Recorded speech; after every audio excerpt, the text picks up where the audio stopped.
You know, you got to give the people what they want.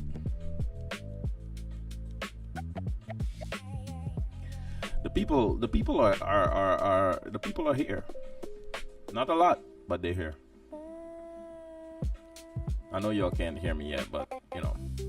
You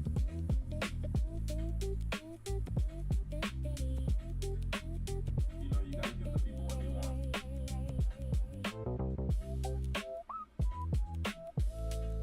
The people are here. Not a lot, but they're here. All right, we got one. Actually, you can't hear me. You can't see me yet.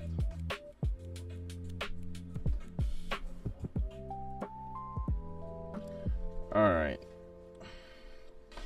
Let's get this show on the road.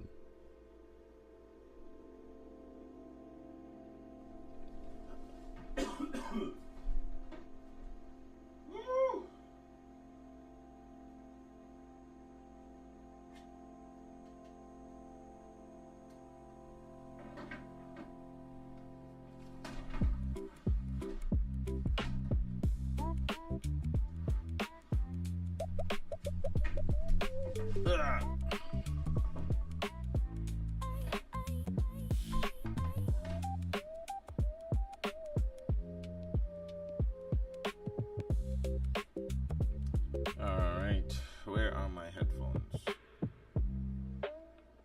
It is time to get this show started.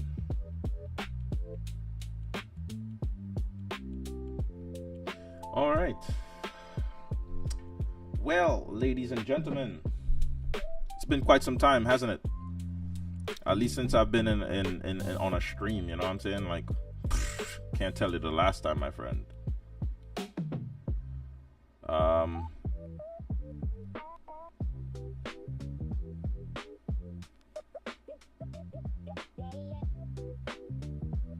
Can't tell you the last time, my friends.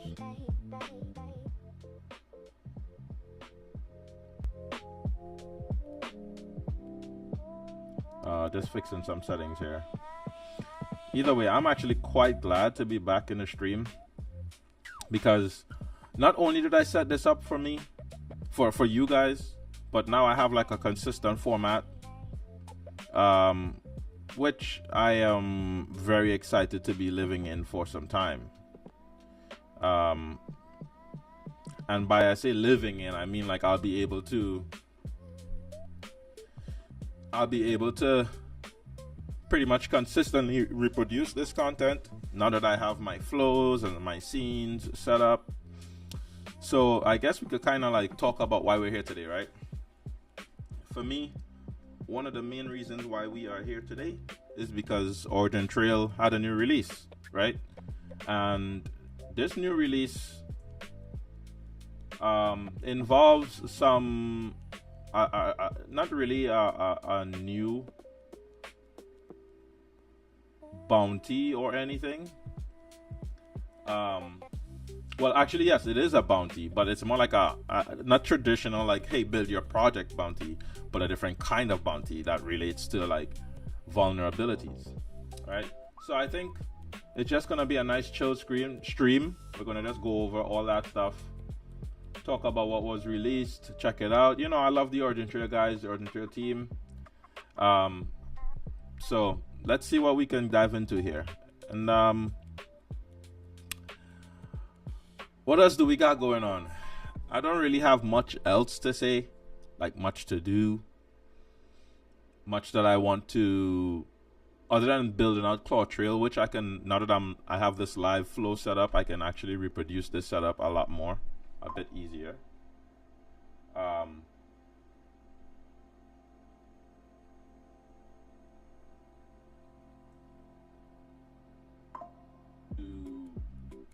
I'm getting that the link is dead, but I'm not.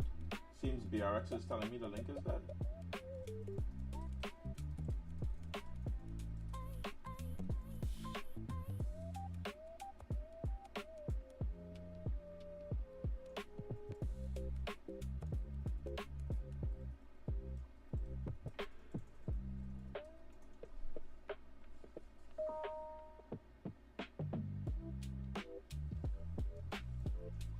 It's your workplace. So yeah, BRX is telling me that the link is dead, but it's his workplace. That ain't my problem, buddy.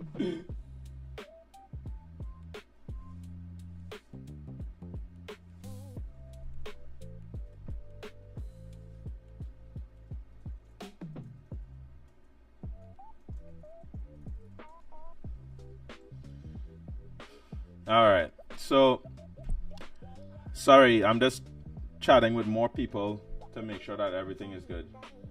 But yeah, all right. So I guess we could kind of like start diving into things, or I guess talk about the things that I want to talk about today, which really is the OriginTrail documentation. I really want to dive into this because, and you know what? Let me get a better view for you guys on the screen. Right. So we want to dive into this today because, this is new.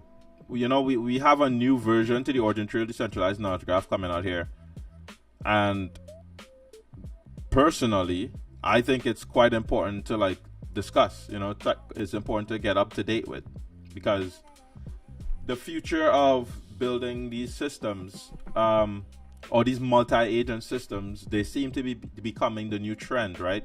They seem to be becoming the new thing in AI, and well, to be honest with you, OriginTrail just has one of the best substrates for this kind of technology, this kind of implementation.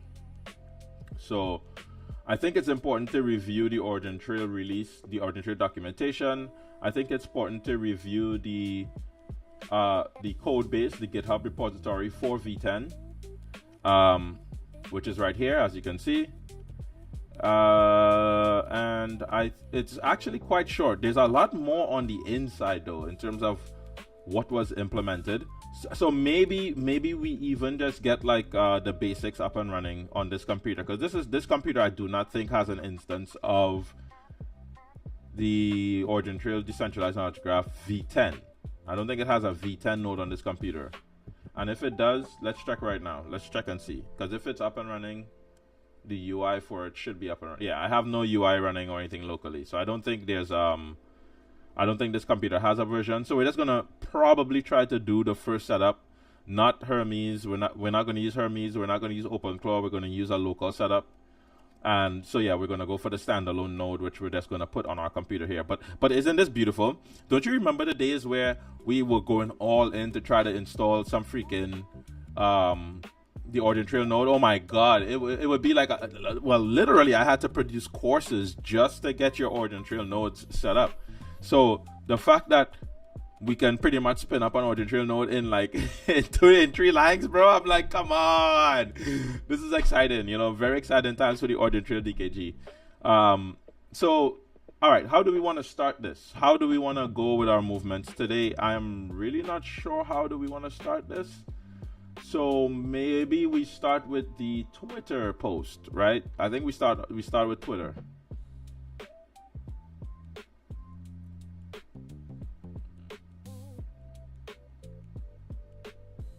Yeah, okay. Let's see if we can start with the Twitter post. We're just gonna read it.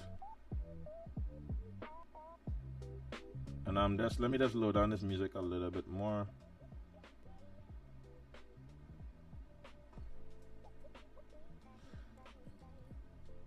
All right, and let's go over this Twitter post. Just making sure my settings and everything are good. All right, can y'all see that? Let me zoom in for you. Let me zoom in for y'all.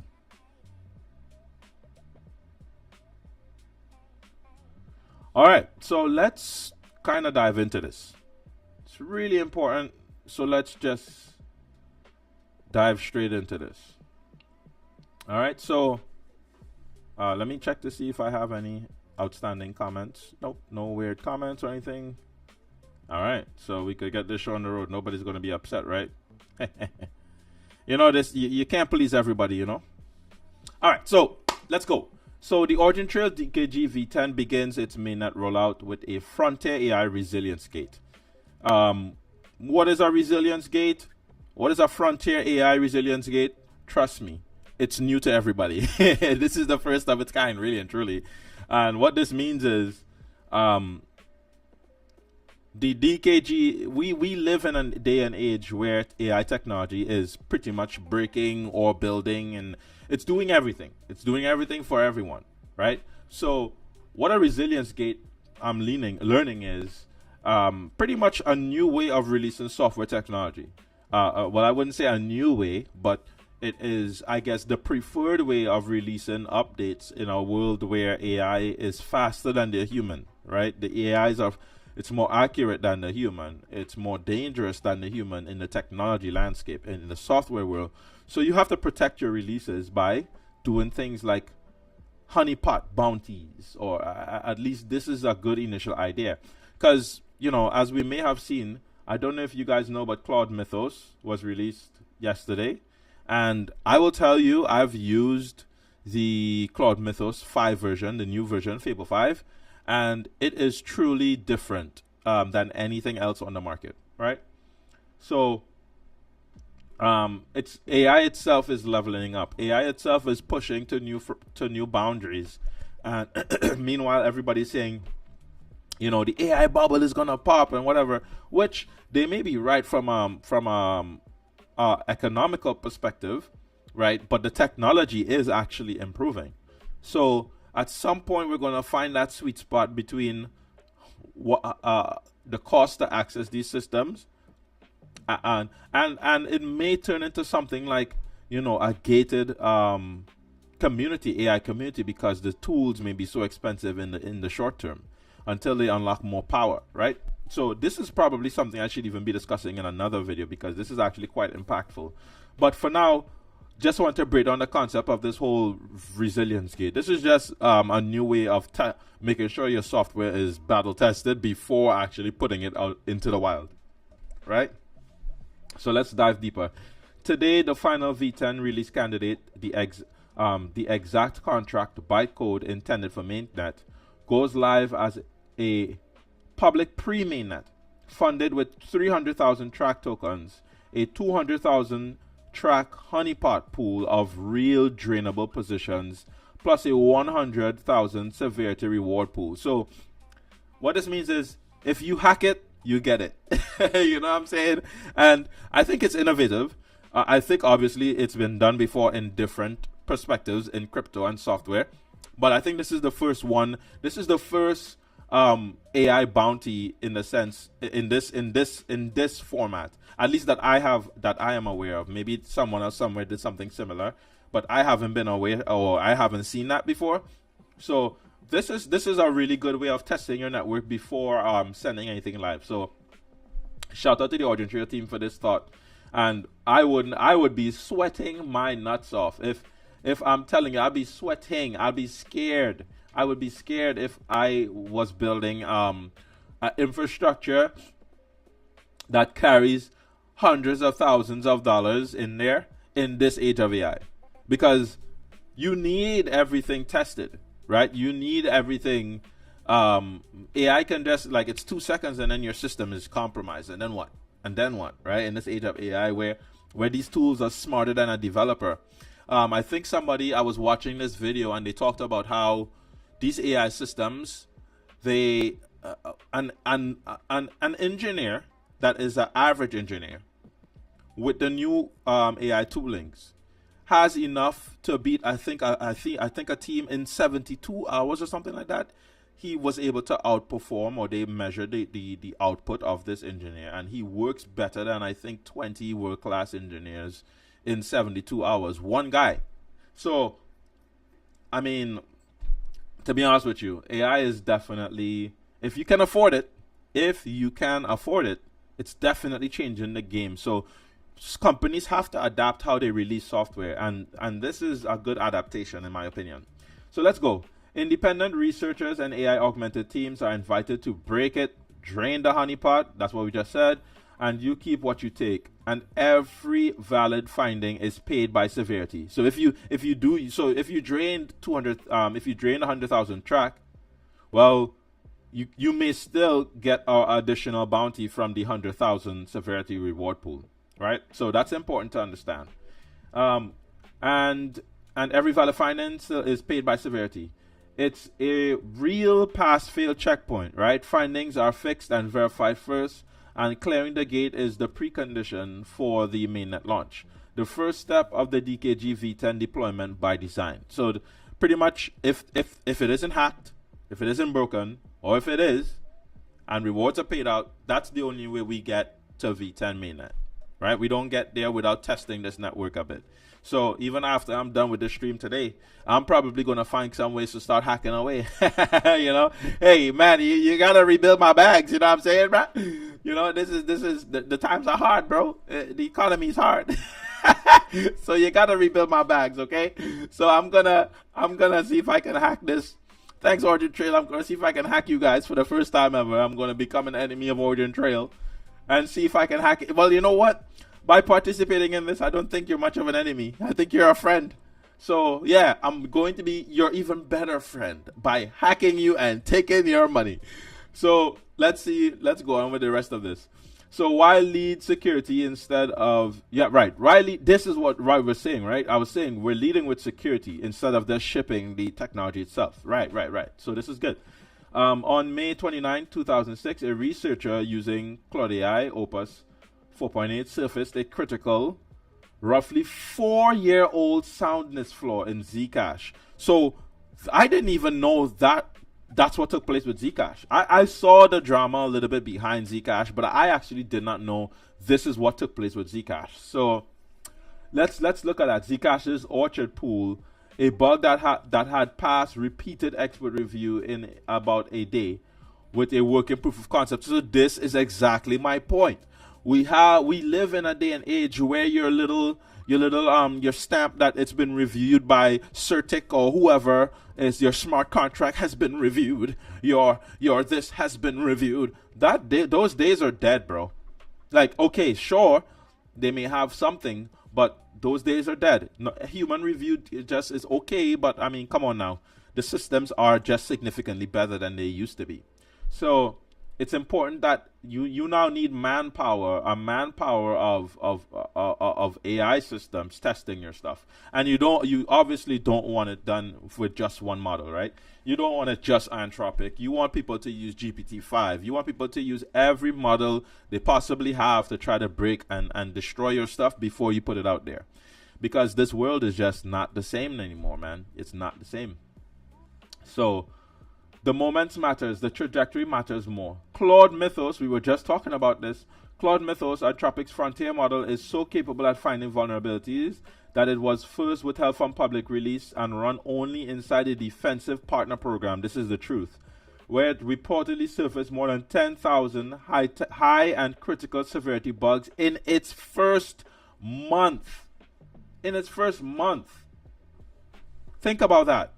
This system these things are being built by the greatest leaders, the greatest technology companies and firms of our time. In its first month, this technology was able to find high to critical bugs. So this is not low hanging fruit. This is not low level bugs. This is critical bugs. So again, times have changed. It's now days from a reported public release, and this is not anymore true. It's not even days. It was released yesterday. Day before yesterday. So yeah, this is not speculation anymore. It's here and it's doing what it's doing. The bar for what an attacker, human or AI, can find only rises from here. As Anthropic framed it, the advantage goes to whoever uses the tools first. Attackers in the short term, defenders who fix bugs before code shift in the long term. I just said this. So yes, this is the concept of a resilience gate. The resilience gate is how we make sure we are on the defender side, testing DKG V10, and not just against today's models, but against what arrives next. That's right, my friend. We have to make sure this is really good. You just don't want to, like, for example, you see how Zcash got hit here? Zcash got hit, and I correct me if I'm wrong, but Zcash's entire purpose was like this whole privacy token based on security, right? So, like, the fundamental premise of why you exist has been attacked. And AI made it irrelevant. You understand what I'm saying? So, we don't want to be in a position where the first thing that happens to the DKG is like some sort of random AI attack, bro. That's just not what we want. That's not what any one of us want as people who've been building the DKG and supporting this ecosystem for years. The last thing you want to see is like some sort of vulnerability attack like that, right? So 1 second, let me just check my messages real quick just to make sure nobody's saying anything. All right, all system are green. All right, so from path to mainnet. The path to mainnet. So yes, as it says here, phase 0 is the freeze.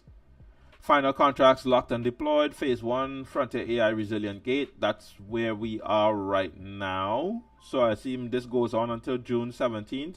And then mainnet launch is week of June 15th. So obviously June 17th and June 15th should be in the same week.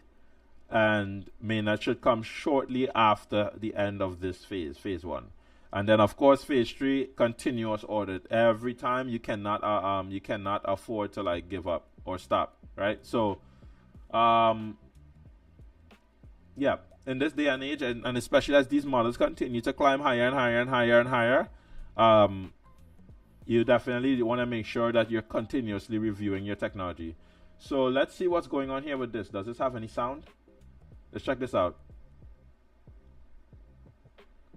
Path to mainnet, final RC, Frontier Resilience Gate, mainnet launch, continuous audit. All right, so this is June 5th to June 14th to July 14th. I'm sorry. We are currently on June 12th, so we're somewhere around here. Somewhere around here. Yeah. Well, we're here. Okay, and then somewhere in July is right. Continuous. So mainnet launch somewhere in the same week here. So it says week of June 17th, but the post said week of June 15th, right? Am I crazy? Yeah, week of June 15th. So yeah, that's a minor little thing there. All right, so right. So as you see here, the dates are indicative. So this does not mean this is exactly when it's going to take place, but it is a expected or speculative outcome, right? So all right, so we've got that covered. So guys, this bounty honeypot is a good thing to start diving into. If you want to make some money, you're going to drain these contracts and see if you can make some money. You know what I'm saying? All right, so with that out of the way, I think we could start diving a little bit into the docs. And then we're going to move over to the GitHub after. So I think from this, we're just going to go over the concepts that are most important to us. And I think that's just the first. Well, I think we can probably go up until knowledge assets. We can go up until knowledge assets because everything else is kind of more complex in nature, and I want the stream to kind of be introductory because it's the first stream like this for a bit, right? So all right, so let's dive now into the OriginTrail V10 pre-mainnet bug bounty, which is what's going on right now. So we do have this honeypot bounty that's going live, and we just talked about this a little bit, so I don't think there's much to really discuss here other than it seems like verified lock. Well, maybe we could just dive a little bit deeper then. So the theme is break the DKG V10 on-chain contract. Right, that's release candidate 17. That's where we are right now. This is the program value. So it's live on base mainnet. Anytime between June 10th and June 17th.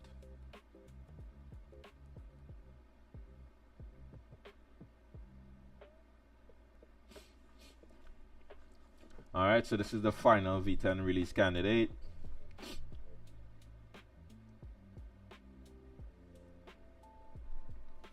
Yeah, so this is exactly the code.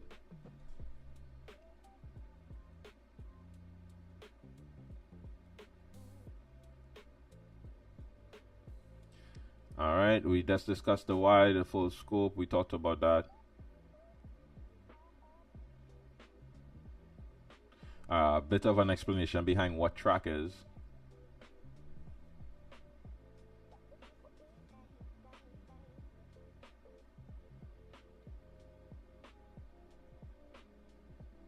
It is forging an unbacked economic position. A conviction NFT that claims rewards or principal without the stake behind it.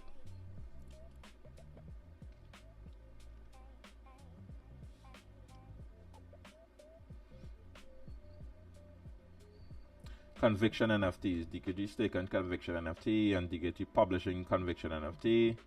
Okay, so there's two types of conviction NFTs. The mint path, the wrapper, position binding, locking tiers, transfer, burn, and the V8, V10 migration mint path. This is the honeypot, the value handling contracts. Right, okay, I see what you're saying. So these are the components we want to test. Yeah. Access control, mint authorization.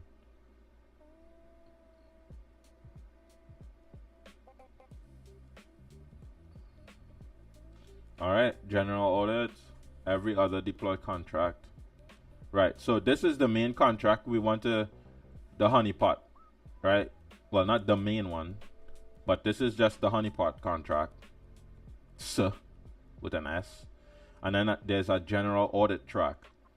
Every remaining V10 contract at the pinned RC is in the scope as well for the severity reward. So that is if you find a bug and you report it, right? So every other contract can also,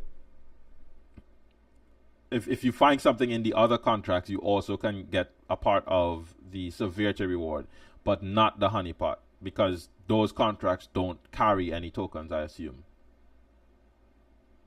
Yeah, these don't custody the bounty pool, so there's nothing to capture. Right, yeah, exactly. So if they have no tokens, what are you going to drain? Alright, I had a very bad joke that I was going to tell there, so I'm just about to leave it alone. But paid by the same, right? So if you find a bug in this track, you can still get part of the severity contract, and you also get to take whatever you capture. This one is only severity. So this is like if you only want to like you want to find bugs in these contracts and report them, you could still get money. But since they themselves don't carry any tokens, they're not honeypots, so you can't capture anything. All right, so these bugs are good to find as well. Any on-chain bug counts, assets, funds lost, blah blah blah, incorrect settlement or accounting. This is good. So but it's on base, right? So you wouldn't be reviewing base. You'd be reviewing. I was thinking more like NeuroWeb, so you'd be helping the team out on NeuroWeb as well. But this is just base. So out of scope, off-chain software, UI, blah blah blah. Right. The contract seed, the contract seed exactly 4 locked tiers, plus a liquid rest state.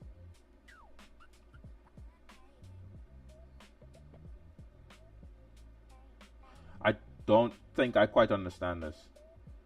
Verify locked tier schedule. The contract seed, exactly 4 locked tiers, plus a liquid rest state. Conviction stake and storage, baseline ladder. Tier 0, this is rest, none. Effective stake multiplier 1x, withdrawable always.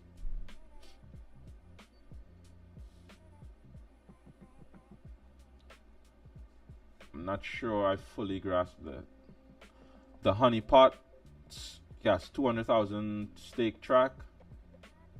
Oh, okay, so this is cool to dive into, because the honeypot itself is composed of different areas that hold different amounts of track, right? So the honeypots, the real stake principal across the locked tiers, active publisher and staker conviction position, and seeded reward state. Production economics mirrored at scale. Deployed on base meaner with real track. Fully isolated from any live deployments. If you can take it through a genuine bug, you keep it. Up to the live vault cap. On top of the severity reward, demonstrating a viable attack path is rewarded even if no funds move. The only track at risk is the pool by design. How it's funded: 1 capped live vault, 1 cold reserve, plus a cold reserve, with real track and no on-chain clawback. Right, so they can't just grab it back after they you stole the money. It's not in the contract where there's some sort of loophole where they could take back your tokens. The only cap that holds against a malicious researcher is a structural one. The live vault is funded only with only its cap, so a drain can never exceed it.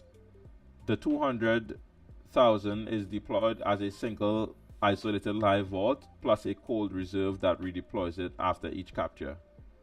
Hey, oh, so you really want, you're trying to hack the live vault, and the cold reserve continuously refunds that vault so that somebody can test again and try to hack again. So wait, can the cold reserve be hacked as well? I guess that's the question, huh? I mean, I guess that's what other people are wondering. How much of this can I hack, bro? How much money can I get? All right. Seriously. Right. So the live vault is just this amount. This is the active target. Its balance is capped at any single capture, right? So this redeploys a fresh vault after each capture, topped up so the rearms are funded. So pretty much you're trying to hack this funds it, and this is the total amount committed. So if find a way to hack that if you can. You probably does. Okay, I'm done making jokes. All right, so 1 vault, 1 ceiling, all staker and publisher conviction route into a single conviction stake and storage, whose sole outflow is transfer stake. So a binding break drains the whole live vault in 1 transaction. Okay. And the 460,000 baht is the structural ceiling on any single capture. So the max you could ever take is that 60,000 track in 1 go. And then if it's fixed or whatever, you probably get another chance to try to hack and find some other way of getting the money out after the pool is refunded. So what's in the live vault? A representative slice that keeps every bug class reachable at a moderate magnitude. Oh, so this is the 100,000 track after for audit the general audit rewards, right? If it is like generally reporting bugs, I think that's a severity one. So it's open to everyone, and the code base is here. The pre-mainnet deployment hub contract is here on base, so they give you everything. This is the honeypot contract right there. So they say in here, if you're man enough, if you're smart enough, come hack this thing. Which some people might. Okay, so we pretty much have covered that part as well, which is really important to cover. It's 9:47. So let's dive deeper into the bounty program. Now, this is something we've talked about already. So the DKG V10 bounty program, we've talked about this on the YouTube channel, but this is still ongoing. And the main thing is round 1 is still ongoing. So round 1 focuses on working and shared memory. So I think a lot of people had issues with understanding how working memory works and how shared memory works, or what's the canonical flow. But it is supposed to be from working memory to shared memory to verified memory, right? And I have something called memory flows, or at least just a concept and understanding. Okay, so what do I pick for my implementation? Should I be picking working memory? Should I be picking shared memory? Or should I be picking verifiable memory for everything, right? So one thing that's important is the bounty program. When you make a submission, you're definitely supposed to submit a demo with your submission, right? Some people have not. So if you don't, you're very likely to be disqualified from the bounty program. But yeah, so as it relates to choosing working memory or choosing shared memory or choosing verifiable memory, first of all, verifiable memory is not activated yet. I think we should be seeing more of that in the mainnet release, right? Next, the working and shared memory are free. So there's no cost to using working memory. There's no cost to using shared memory. So pretty much you would have your agent kind of like build stuff in working memory, put stuff in working memory that is kind of like transient. And from there, it gets promoted from working to shared. Now, in shared, everybody can add data to your shared context if they have permission to. You can choose, you can opt into who you want accessing your shared information, right? So if you have your schema, your ontology properly prepared, your ontology is prepared, you understand what you're going to put into your shared context, then you could make that open. You can add invites so that agents can contribute to your shared memory, right? So think of like a shared memory pool of verifiable weather data or any kind of data, but that you've properly structured. Well, now every agent that's using V10 or that has your skill file can go in there and utilize your system. So the bounty, I think this bounty is very cool for anybody that even wants to just learn about the new version of the DKG. It's like you're getting paid to learn about OriginTrail pretty much, right? You're getting paid to build some solution that you understand, that you think you understand very well, and you can put that on the DKG, right? And you get some money for it. So yeah, round 1 is closing out pretty soon as V10 mainnet is coming live. So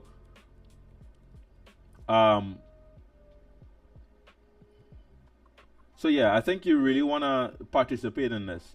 I know that BRX participated. He built something called TrackerBot, which is very cool. It actually is quite one of the most useful products and projects that I've seen come out of the DKG community for some time. Like, it's just applicable. It's just usable, you know, like it's just a very applicable technology. So after round 1, which is just using shared and working, I think round 2 is focused more on context oracles. Now, I think we have even a bit more information about this stuff in the documentation here. So maybe we could dive deeper into that at some point. But I just want to talk a brief amount about the bounty program. And then there's a key concept section. So we can go through again up until knowledge assets. And then in another stream, we'll talk more about some other things that the DKG is doing. But yeah, so these are just the key concepts.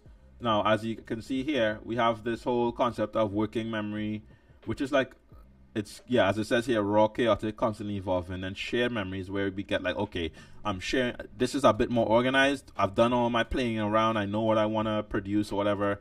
And here's the shared memory. Now I want to share this across everyone, let everyone participate and understand what's taking place here. And anything that's useful that comes out of this, okay, we want to put it into verifiable memory. Let's lock this in. Let's anchor this information down. So this is a key concept to understand in the new DKG V10, because remember, in DKG V, in V8, in V6, V7, V8, V9, well, actually not V9, because V9 is like a prototype of V10, but in V8 downwards, you kind of, the system assumed that every technology stack building on the DKG needed verifiability. So, or wanted verifiability. So you weren't even able to test. You were able, if you're building in a test net, you're building your test net using the premise that you are definitely 100% verifying every piece of data that comes through, right? So it's a fundamental architectural shift, because now you have 2 free layers on top of the DKG that you could kind of play with before you even begin to start spending money, right? Before you even begin to start spending money on getting verified data, you could play in this area of the DKG, format your data, structure your data as you need, and then you want to promote that information to that verifiable substrate where, okay, I want my agent only using this pool of verifiable data, or I only want to show this pool of verifiable data on my website or whatever, right? So it's very different architecturally, and that's why I think it's the first thing they put up here, because you really need to understand how it's different from the previous versions. What does this do? Fundamentally, I think this it improves the applicability of the DKG, because now you could use the technology without having money, and the technology is more lightweight because it's no longer like you're downloading a whole back end per se. You're just running like a lightweight daemon, so it can be installed almost anywhere on almost anything and be used in almost any technology. That's really important, right? If you want to install it in a toaster, you probably can. In a fridge, you probably can. Raspberry Pi, you probably can. In fact, I think there is a demo from Victor. I'll try to find him at some point. He's on the OriginTrail team, but he actually ran the DKG on a Raspberry Pi, which is amazing. That's the kind of versatility you want to see. So, very important to understand those key concepts, and they obviously here put some little a little image here on the shared memory and the verifiable memory. So we have the DKG network, and I say the DKG is composed of 4 primary layers. The 4 layers is the peer-to-peer network, right? That's the libp2p. That's your agent orchestration in terms of from the network level. And then there is the from the network level, there is the chain level.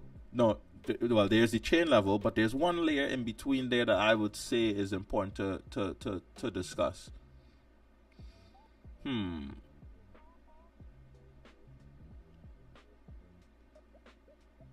I had drawn this diagram that I was working with when I was researching. That's what I'm trying to remember. Let me see if I can pull it up. I had a diagram that I had created.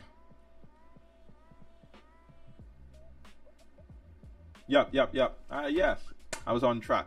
So yeah, there's 4 layers in my opinion to the DKG as it is right now. There is the peer-to-peer network, which is like libp2p, and all that communication stuff at the data layer or data level or communication level.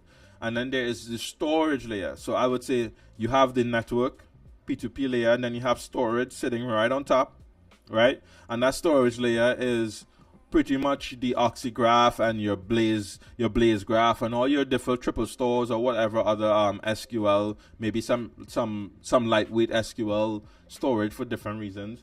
That's the storage layer of the DKG. So you have the networking, then you have storage, and then on top of that you have chain. And that's your chain layer, right? That's where your base is. That's where your NeuroWeb is, your Polkadot, and all the other things. And then finally, on top of that is the memory layer. And that's where we have shared, working, and verifiable, conceptually, right? So those 4 layers now, to me, produce the DKG. We've always had these layers, but fundamentally what is different is the structure of the network layer is changed. The structure of, we've even swapped out some different parts of the storage layer as well, because I don't think oxygraph was inside of there before either.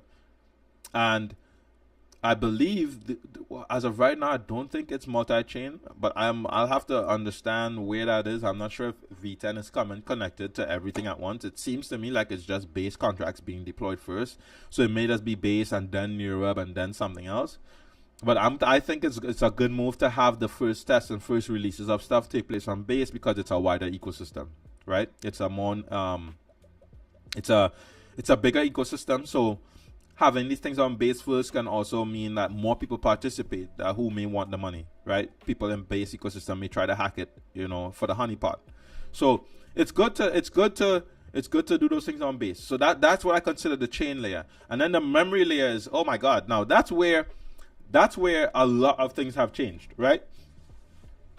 Now, at the memory layer, we now have these 3 things that we discussed before, right? We have the shared, we have working, shared, and verifiable, right?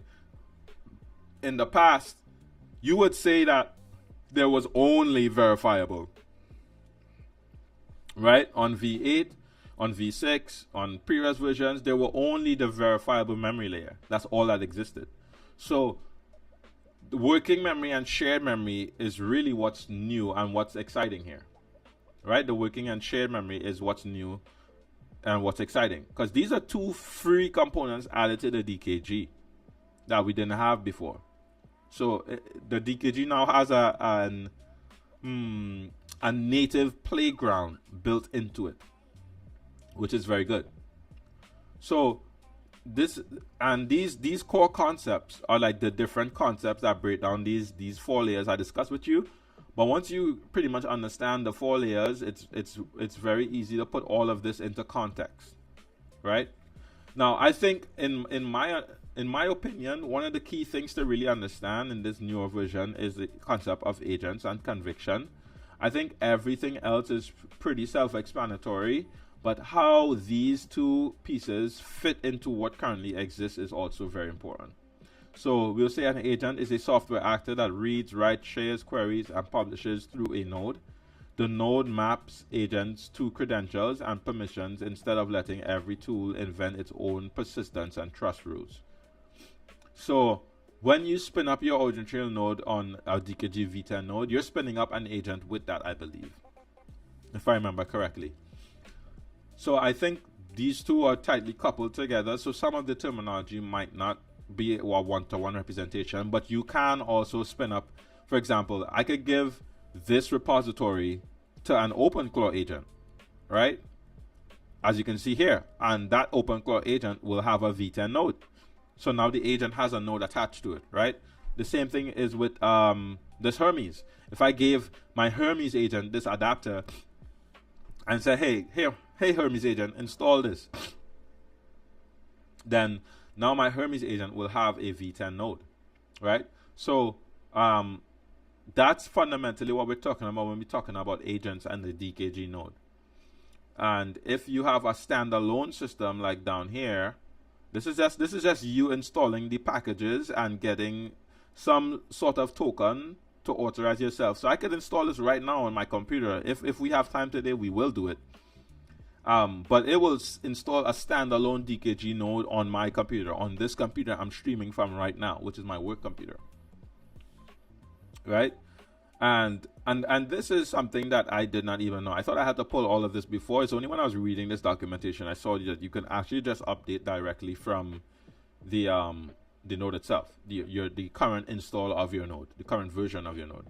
So yeah, so we talked about agents, we talked about the DKG network. To me, is obviously all of these different nodes running the DKG node, and the network is just going to be spread out across all these different agents, right? And when you spin up your node and you install your DKG instance, it gives you can see pairs, like how many agents are connected to the network itself, how many pairs you can find. And I saw Branimir's node in there, only because I know he's the only one that would name his node that, so I know it was Branimir.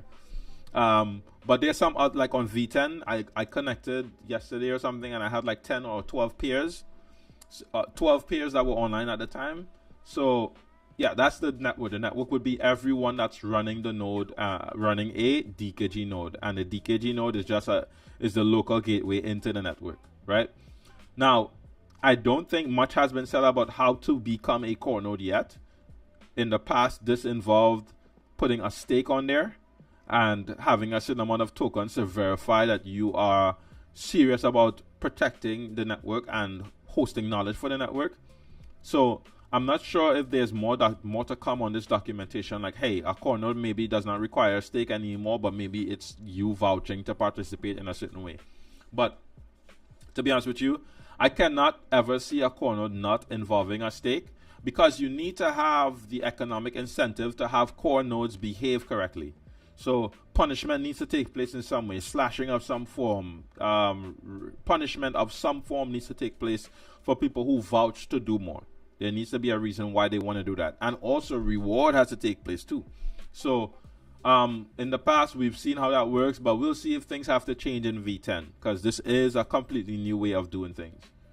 All right, so we know that core node and edge nodes exist. I think, as you see here, core node provide resilient network infrastructure.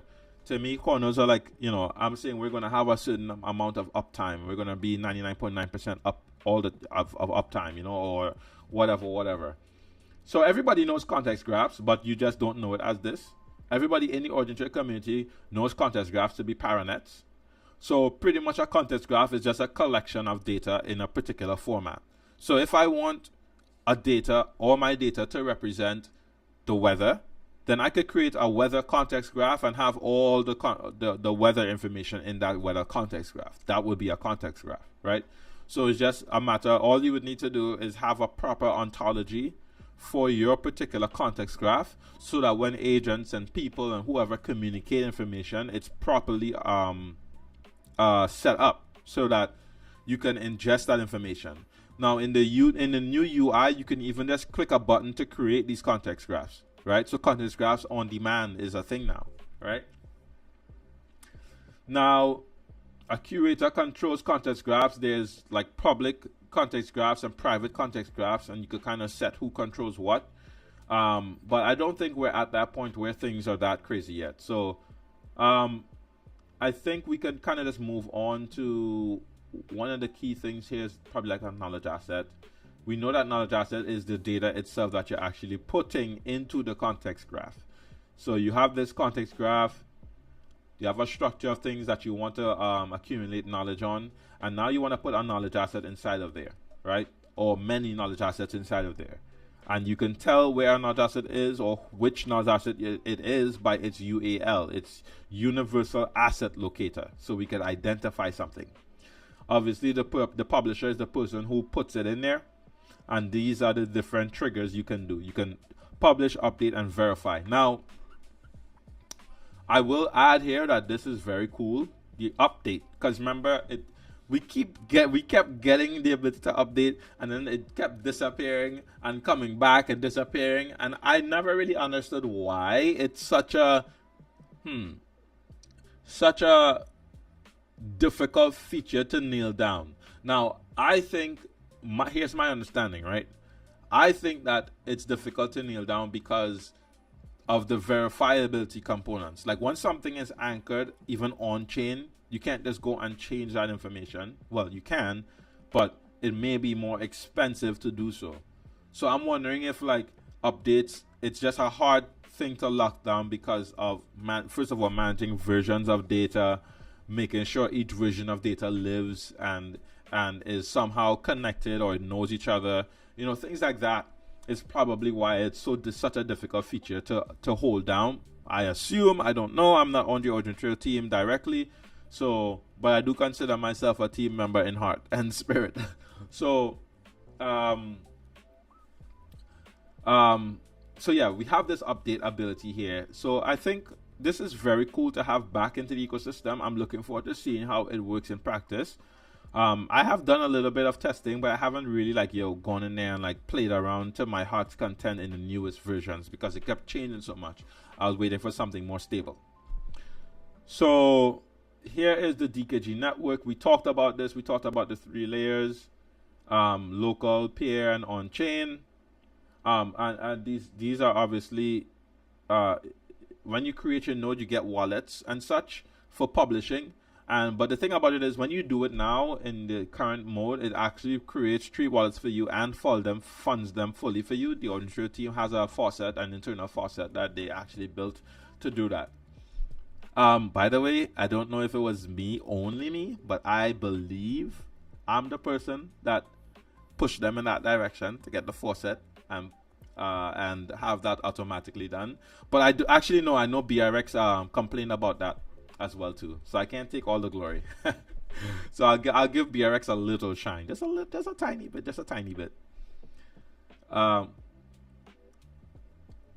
Wait, let me see if there are any concerns.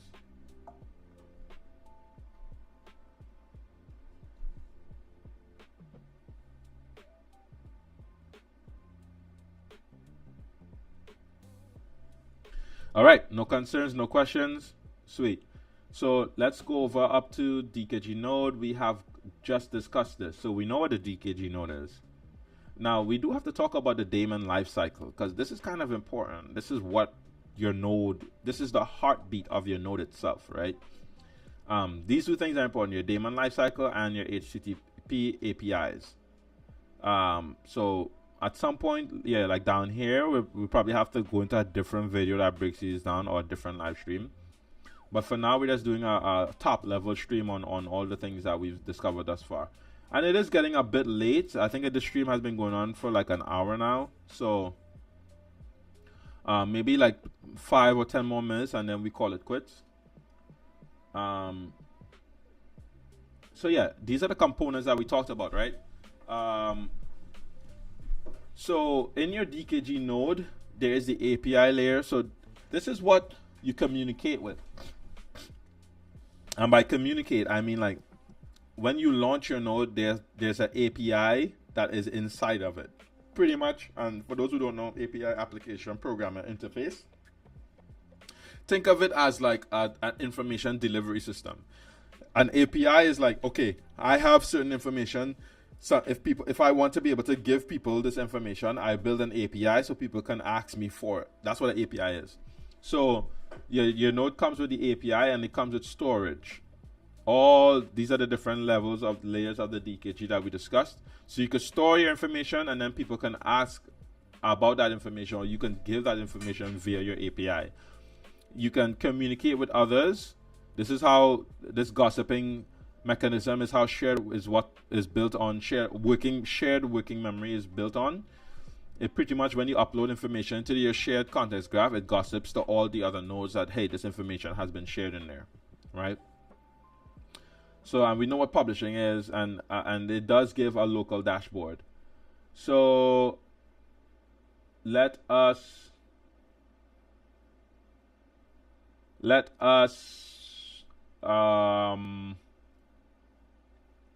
agents and trust.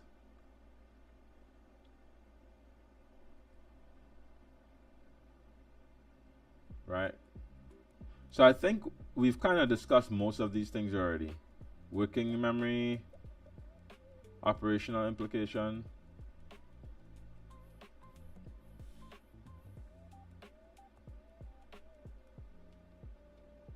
So I think the example for how working memory should be used, it should go here. Like my example of memory flows, it should probably fit in right around here. So we can talk about, like, here are the examples on how these different flows can be worked.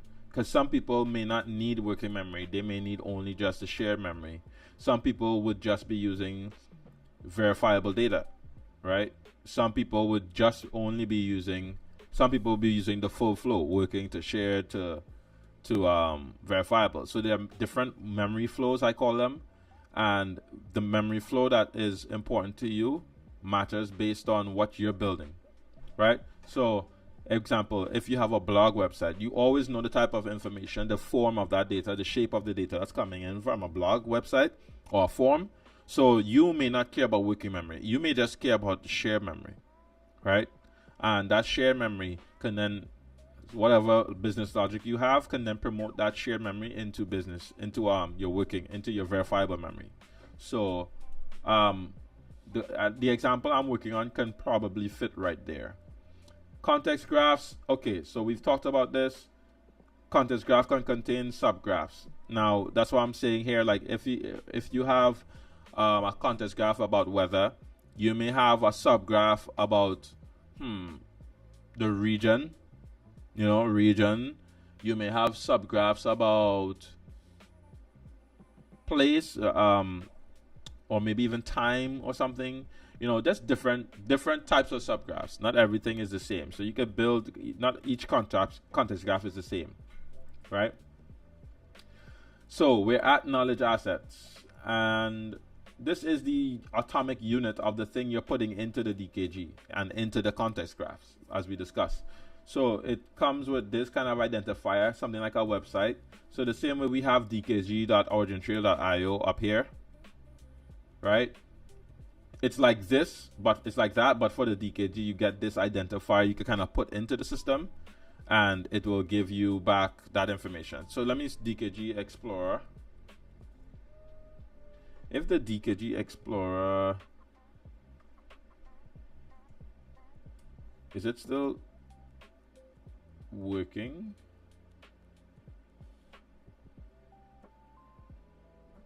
Right. So as you can see here on this website, we have the decentralized graph knowledge graph explorer, and here's a URL. You can see the DID.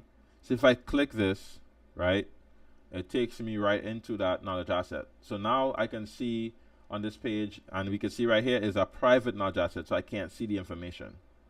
But this is a knowledge asset right here, right? I can see the structure of the data, but since it's private, I don't think I can see all of the data. You can see the lock on there, it's locked up. Let me see if there are any public ones I can use. Metaverse is a category that I created on the DKG, so you could actually structure. You can see the data. You can structure concepts of a world inside of here, right? So I have my location. I have the name of of certain parts of my ecosystem, which, you know, I'm actually working on an updated version of this for V10. I'm just doing the things that I enjoy. So even if it blows up, it becomes big, it doesn't become big, I don't really care. It's what I enjoy. So it's what I'm gonna build. So, you know, things like this is really important to understand. So that's what a knowledge asset is. So I think at another time, we're probably just gonna finish going through all the rest of this documentation and kind of like get caught up ourselves on everything, right? Because we stopped at knowledge assets. But the reason why I want to stop here is because I want to dive deep into this part, and I want to dive deep into this part. Everything else, because all this is just functionality, but the rest is pretty much what we want. What we wanted to cover today was primarily this stuff here, right? And we did want to perhaps see if we could get our standalone up and running, right? So I think I already have a VS Code open. Yep. Now I have a bot here.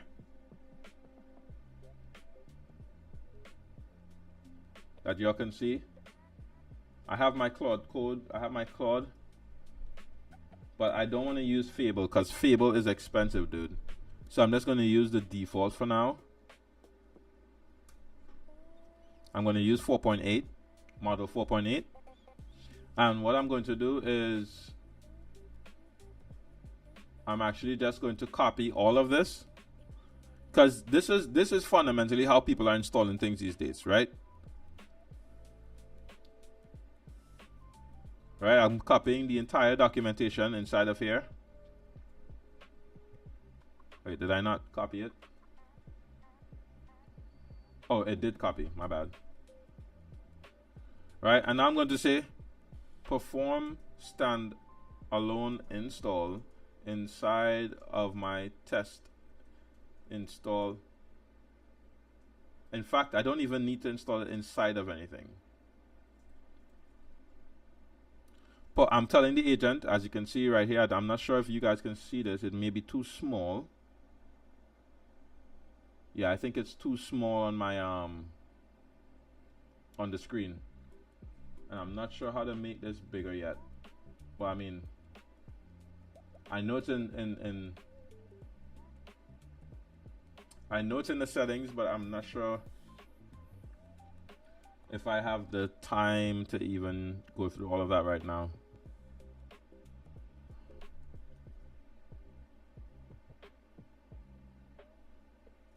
And does it change everywhere, or is it just the editor? Is it 18? Yeah, I think there's text to change somewhere. Anyway, I'm just telling this, I'm literally just typing perform standard install on this system. Now, I'm torn between performing just a standard install, the standard install, or just using it the manual way. You know what? Let's just open up a terminal. I could have AI do it.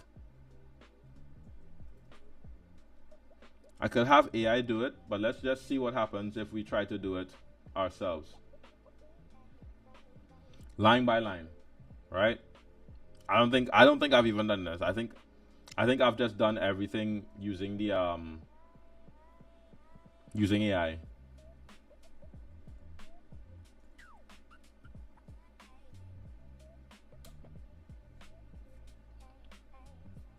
So that's the first command I'm running here. Seems to be doing something.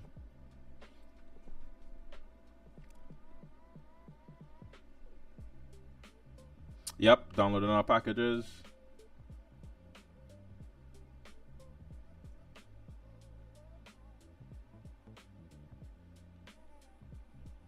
Can I not increase the font size of this? You have to excuse me, guys. I'm not the biggest Mac user. I'm slowly becoming one. All right, so it seemed like everything installed here, but let's first let me see.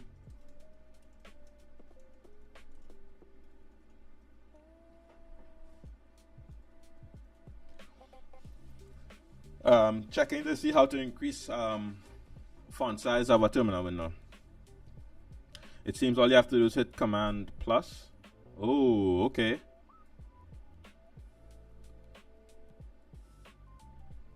All right, so you guys should be seeing that. So I put in this command here, npm install g OriginTrail official DKG. So what this installed, I believe, was the CLI, the DKG CLI.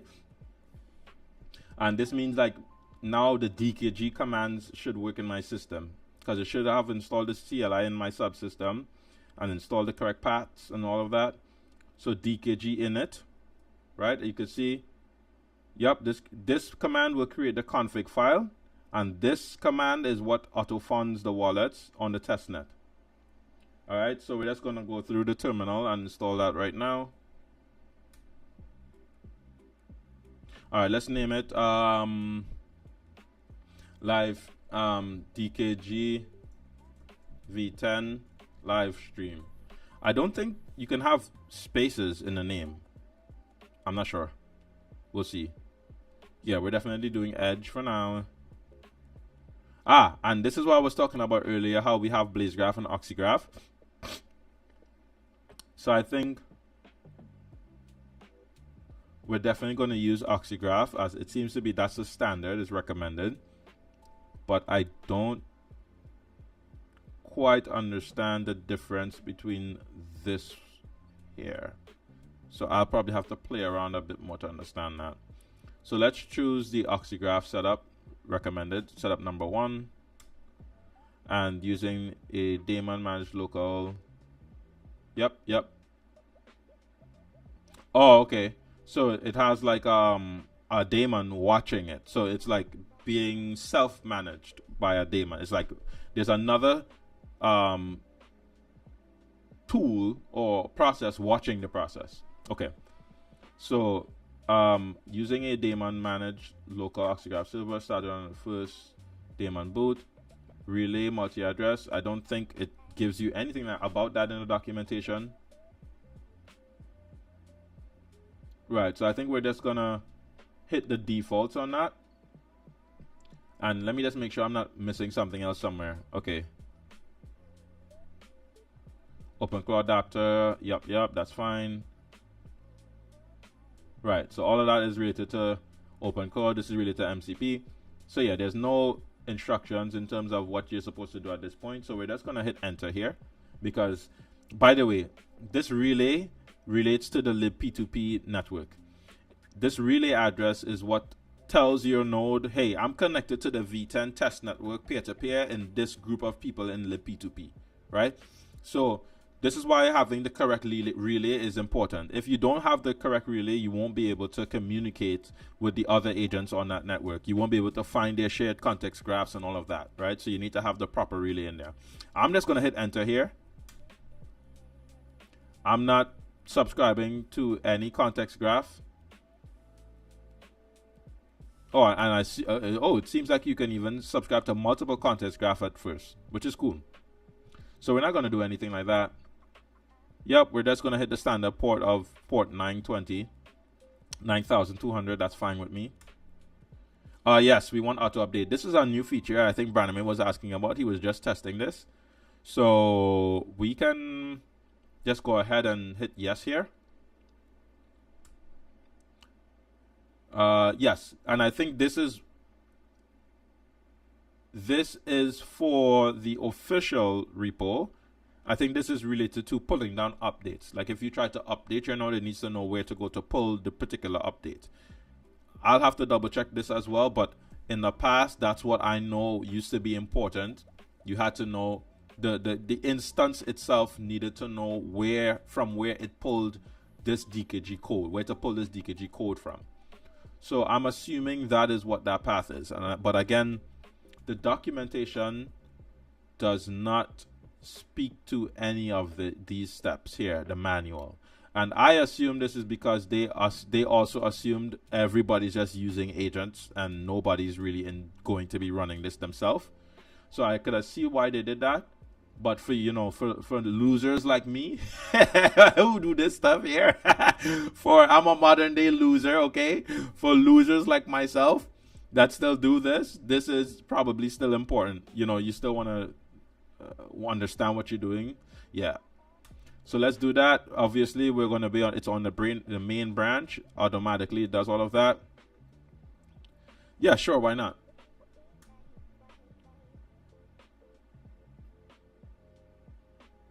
Okay, we're just going to use our blank. We're not going to set up any custom SSH configurations.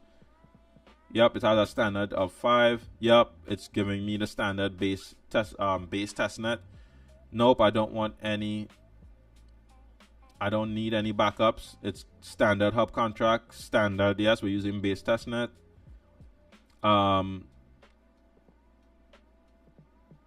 API authentication, enable API authentication by default, yes. And this is related to this token here. Like you won't be able to use the API unless you get the correct token, right? So we want to have that enabled by default just for security reasons. All right, so as you can see, it produced the updated configuration file. And now it's requesting tokens from the faucet that the internal OriginTrail faucet that they used, that they built. So I assume I just wait here a little bit. But I'll be real with you, I don't think it takes long. I think it's usually faster than this, so I may have to double check this installation. But it's typically pretty quick, if not almost instantaneous. Oh, actually, yeah, it took that. So that's it. It requested the funds and the node is set up. So we can run DKG start to start the node as the instructions here says. And I think it's also the same inside of here. Yep, it says DKG start. So let's go do that.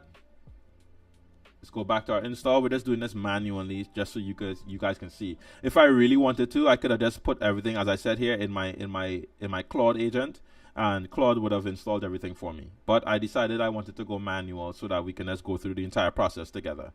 All right, so now we're just going to hit DKG start.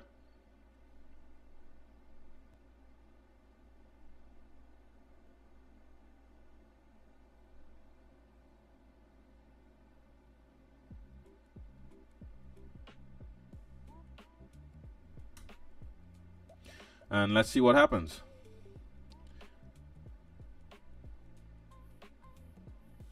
All right, so I do believe it has started. Yep, I think that literally started it. Yes, buddy. Okay. We have look at that. Like, honestly, can I clap? We can just give the OriginTrail team a quick clap. Because honestly, like, who can complain about this setup process, right? Like, this setup is completely easy, bro. This is the best V10 instance we set up a video we've had, a process we've had for a long time, right? So now let's go view the UI. So we're just gonna copy this right here, and as you can see, it put in the GitHub, Discord, all that stuff for us.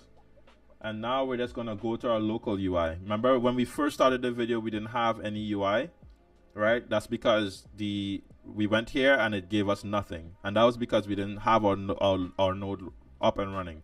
So let's see if we got it functioning now. It should pull up the interface, and there it is. So, and I think somewhere over, yep. Let me zoom. I wonder if the command zoom would work here. Yes, it does. So if we look to the top here, you remember when I was filling in the node, I put in DKG V10 live stream as the name. If I come back here to what we did in our settings, I put it in somewhere here, right? Yep, here it is. DKG V10 live stream for the node name. Now you can see that that is the exact same name. Whoops. You can see that that is the name here, DKG live stream, right? Perfect. And this is what I was telling you earlier about the pairs on the network, right? So if I hit network, I could see all the pairs. So I know that I'm on the right network because, hey, this is my boy Sebastian from Sky Ocean. Very awesome team. And I know which one here is, I know the exact one here that is Branimir, but I won't call it out unless, because I don't know if people can like annoy people yet in this network. I'm not sure about all the functionality, but I see Branimir's node here. Branimir's up and running. So yeah, I think I also see, I don't think Yuri is in here, but anyway, this is how you would access your local node UI, so you could figure out all your context graphs and all of that. As you can see, it has all my wallets here, and it shows them as funded, right? So that's what took place while we were waiting on here, when we were waiting for this to be done, right? You see how it funded everything with track and whatever. That's these wallets right here, right? So there are some things here that needs to be fixed in the UI. This is how you can tell it's still like it's good, but it's still early version. Because like some of the words, this is a what do you call it? It's not wrapping. There's no wrapping here, and there is no overflow. So if this was set to overflow hidden, the words would cut and go in below this here, and because there's no wrapping, it's running off the screen. But there is some sort of overflow because it's not pushing everything to the right. So there is overflow somewhere on this page, but this needs to be resolved. Anyway, so I guess sessions, I'm not totally sure about. We could track that. Sessions. Oh, okay. This seems to be like conversations. You could track that. Cool. So yeah, if I had an open claw, which I do, if I have Hermes, which I do, I can do all of these things here. Maybe I do separate videos for all of these things. Now this is pretty cool. You can have an observability view, which I don't think came before. I don't think we've ever had any of these kind of stuff before. So honestly, this is wicked cool. I don't know why it's saying, this may not be the truth. I don't think this much of my system is being utilized right now. So, and if it is, something is definitely wrong. So I will need to double check that, because if this is real, then that means it's probably just this DKG daemon that's doing some crazy stuff to my memory, because there's literally nothing else running on this computer. Literally nothing else. So that's probably something to look at. And these logs, I can show you exactly where all of this lives, right? This is all coming from a specific file. As I said, it installs, when you run this initial command here, this just installs the CLI and some other, and the daemon. Now the daemon runs, it has files and scripts that it needs to use to run, and it has a logging area where it logs errors and outputs and all that stuff. So I'll show you where that is. But we're just looking at the entire interface so that you could get like a good idea of what's going on. But this is just observability into your node, into your what's going on with you and your stuff. I don't think this is network wide. I think this is just your stuff. Okay, so we've covered all of that. That's this, and that's this settings page is your node information. This is my wallet on my testnet node apparently that I just set up, which I can destroy, and this is just a live stream, so I can destroy this anytime. Oh, a light version and night version. To be honest with you, I did not see this before, but this is pretty cool. I think I like dark mode more, and I think this gets rid of that sidebar. Yep. So this is probably why the menu on this page was overflowing, right? Because of this, right? You see, so there is overflow because this, but the wrapping, when this shrinks to any size smaller than maybe that's what 500 pixels, anything 500 pixels and smaller, it starts like doing that. So, and there is no way to see the roll and stuff without minimizing this. So I think some work needs to be done here in terms of displaying all of this information still when this is minimized in. What else can we see when our screen is like that? That's good. So yeah, we've pretty much covered the dashboard. We have not covered agent context graph. We covered observability. Let's close that off. We went to the setting page. Let's close that off. So pretty much your UI is like, this UI interface is like a mini dashboard hub. It's like a mini hub that you can go through to like manage everything related to your node, right? Now, I think the most important thing that people would have to understand here is the context graph component, right?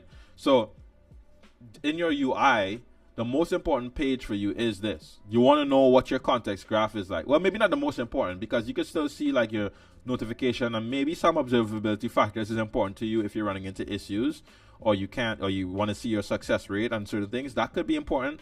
But what's more important, I think the most important, is not the dashboard page. It is the actual ability to see your context graph, right? So I could create a new context graph right now. I could call it DKG Live Test Context Graph.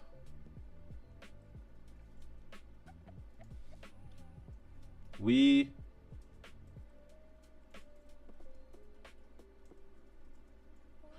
are testing context graphs, kiddo.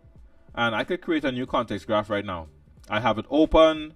I have it invite only, so not everybody could contribute to it, and I labeled it as a coding project, right? Now, it's important to understand that when you create a context graph and you select a starter, it does not, as of right now, it's not coming with any of these things baked in. You still have to produce your own ontology and figure out how your structure of your context graph is. So it does not build in any data for you. It just labeled it, right? Now, when you're creating your context graph, you could choose to have an open context graph, one that is invite only, so it'll give you like a special code, and agents and people can only contribute to that context graph if they have that code. And if it's open, everybody can contribute. So we'll do this one. Open.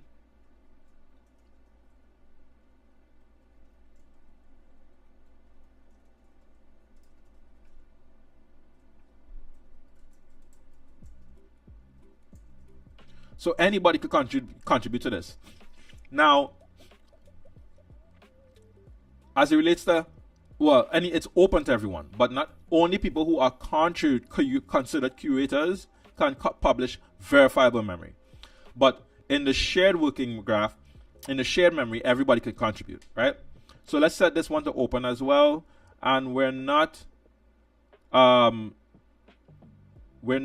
registering everything on chain by default, because then it's turning it from V10 into like V8 and whatever. It's not into V8. What I'm saying is like how V8 and V6 assume that everything should be verifiable. That's kind of what turning this on would mean, right? So we're good with this being open as is. So now we're going to create this context graph here. All right, so let's cancel this out. So now you can see we have two context graphs. By the way, I really feel like you want to be able to drag these and organize them. Like, I want to be able to drag this up actually. So that's something to consider. So if we go to my context graph here, you can see I open it's created. I am my role in this context graph as in my node. When we go to my profile, right, you see how I have a pair ID. So it knows my node. This is my node's identity, right? So it knows that my node in this particular context graph, because I created it, is a curator when I sign in. So I'm a curator on this context graph, and I should be a curator on every context graph I create, right? So but as you can see, the visibility of this contest, the visibility and shareability and if this is a word, contributability of this context graph is restricted to curated access. So those who I have approved, they are a curated group of people, right, that can contribute to this context graph. So that's what this curation means, right? So if I go to my open context graph now, you can see that this one is set to public. It's open. Anybody can contribute to it, and I am also a curator. So I'm a curator because I am approved to contribute by default as somebody who has subscribed to the context graph, right? So I can contribute in here. Meanwhile, the default agent one is default curated by default, right? So if I added some information here,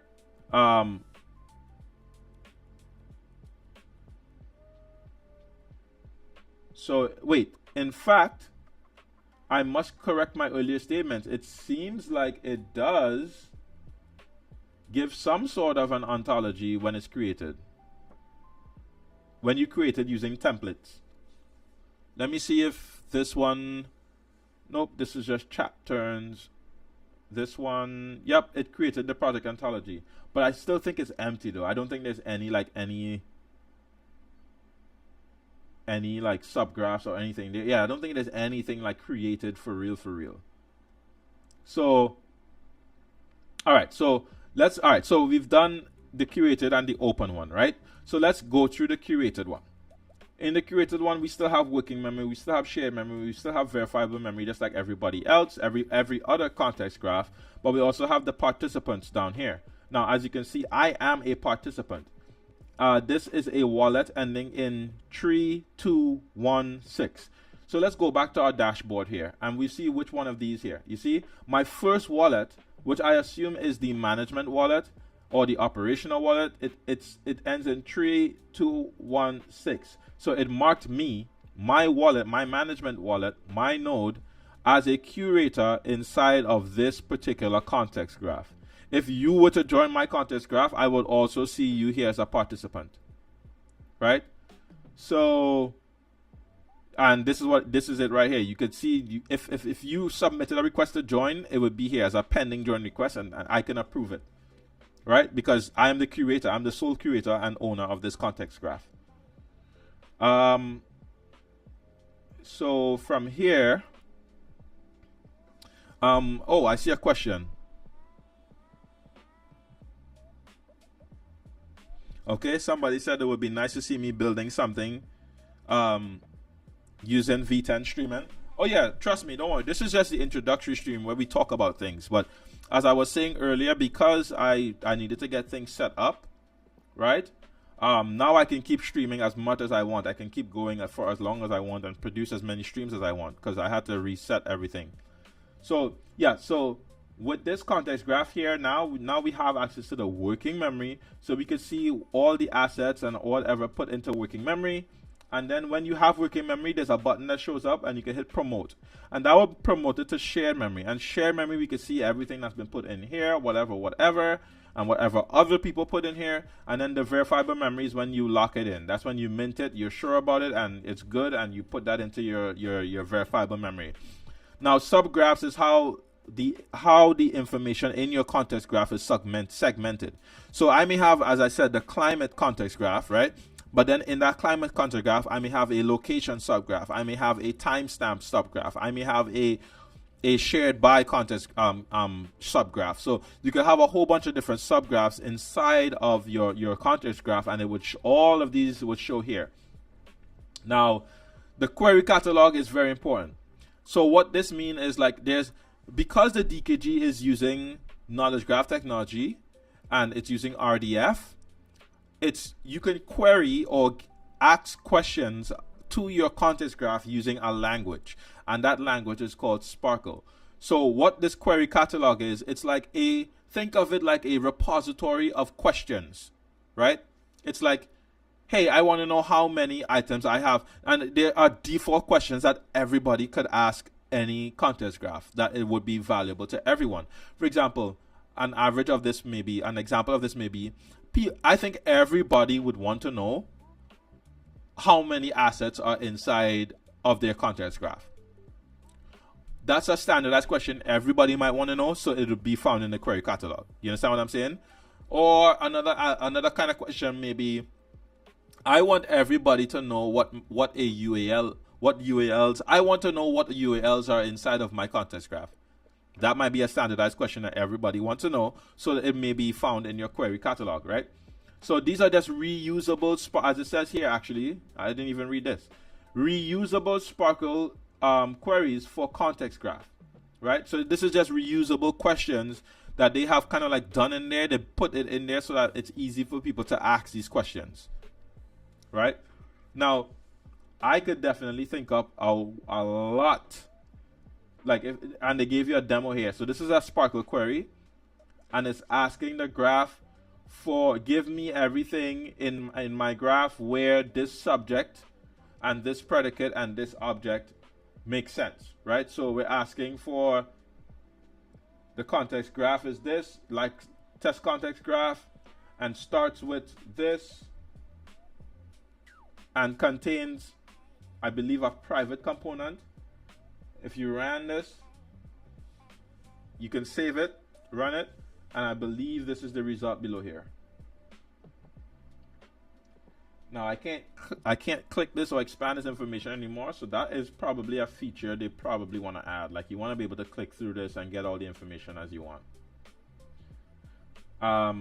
Here are the transactions that has been performed, and I believe these transactions are from when we these are not when I set up my node. These are the latest transactions. So this is like a running pool. This is not anything I've created. This is stuff other people are doing on the network, actually, because I haven't done anything. We haven't added anything. So this is pretty much how these systems work. Now, we've covered everything. We've literally covered the entire agent UI, which is something I was not planning to do in this video.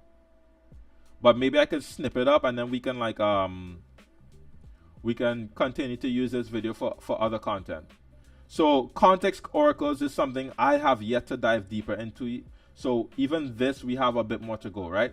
Now, I did promise to show you guys where this information is coming from, right? So if we go into, what's the best way to do this? Should I do this in Finder?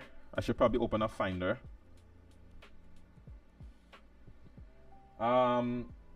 In Finder, if I do go to folder, and if I do here, I think if I do .dkg, right? Yep. So as you can see, when you ran the earlier command here, when you ran this command here, this is what it installed for you. It set all of this up, right?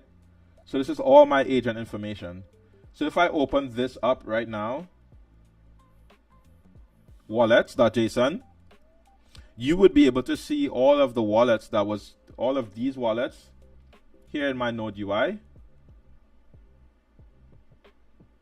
All of these wallets, you'll be able to see the actual private key and public key information. That's why I'm not clicking. If I click it, you see the private key. Even though it's testnet, I don't want to do it. Should I? I mean, I guess it doesn't matter. It's not like if I'm going to take this to public anyway. So I guess, okay, let's do it. Let's do it. So if I click this and I open it, you can see here is the public, here the wallet information, right? In fact, I should even be able to open this in VS Code. But I wanted to show you in the Finder itself. And here's the oxygraph, right? And there's the data for your oxygraph. That's the database we chose. Remember, we selected oxygraph. Let me show you where.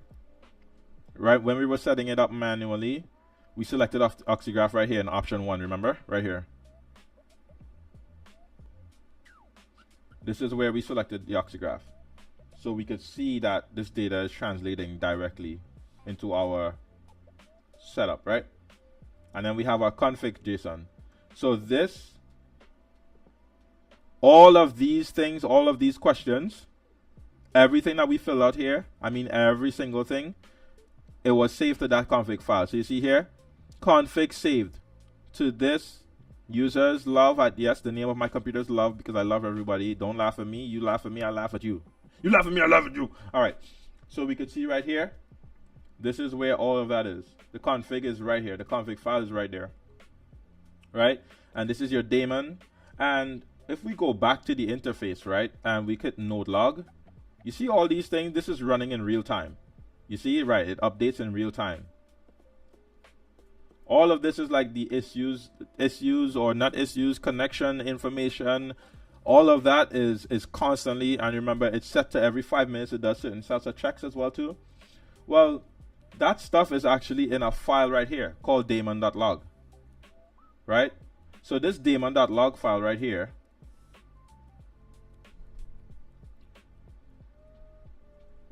this daemon log file is what's constantly being shown on your screen. As you can see, as I scroll down, you see it scrolling back up. That's because it's constantly being updated with new information about your node.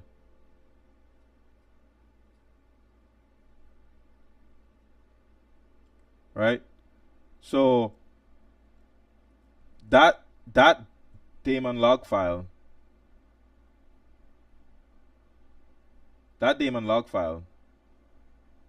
is what's here. Right? That's what's constantly being updated here. So I said I just wanted to show you guys how this system works, how everything ties into each other. And this is the auth token for your API. Remember, we talked about that a bit as well in the setup documentation. Right here, your token. It's all listed inside your node. So when you install this, like, this is the stuff you want to keep secure, right? This is the stuff you don't let go anywhere. All right. So I think for now I'm gonna call it quits here. We've pretty much been streaming for a very, very long time. I think maybe more than that. At least, yeah, almost 2 hours the stream has been going on for. So, ladies and gentlemen, I am genuinely tired and hungry. I didn't eat breakfast. But honestly, I did have a fantastic time talking with you guys. We will do even more streams about building on the DKG and actually sending some stuff live. I think this is where things kind of get exciting and fun. So if you folks had anything else you want to discuss, any questions, feel free to let me know. We will continue this with this form and pattern and this form of like communicating and getting in there. All right, so thank you for watching, thank you for tuning in, and we will be back at another time. Peace and love, guys.